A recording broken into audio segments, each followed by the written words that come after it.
અને film is all about actually છે ને મજાની વાત છે. ફાધર સન કોન્ફ્લિક્ટ જે અનાદિકાળથી 1500ની સાલથી ચાલ્યો જ આવે છે કે જે કે આ બંને વચ્ચે કંઈક માથાકૂટો કંઈક નાનું મોટું ખટરાક હશે અને એ ખટરાકથી આ વાર્તા શરૂ થાય છે.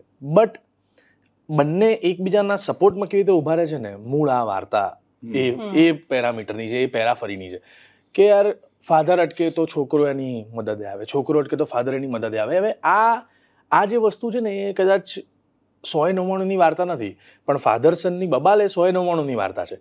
પણ એ જે એકબીજાની સપોર્ટની વાર્તા છે ને એ કદાચ 50-75% લોકોની વાર્તા છે. પણ અમને એ વિષય ટચ કરવો હતો અને હળવાશથી, સ્માઇલથી, ધમાલથી, મસ્તીથી, એન્ટરટેનમેન્ટથી એ આખી વસ્તુને જોડવી હતી. સો દેટ અમે આ કસોટીની વાત કે અમે આ એક્ઝામની વાત કે ફાધર સનના રિલેશનને ડિફરન્ટ વેથી રિપ્રેઝન્ટ કરી શકીએ એવો પ્રયત્ન કર્યો છે.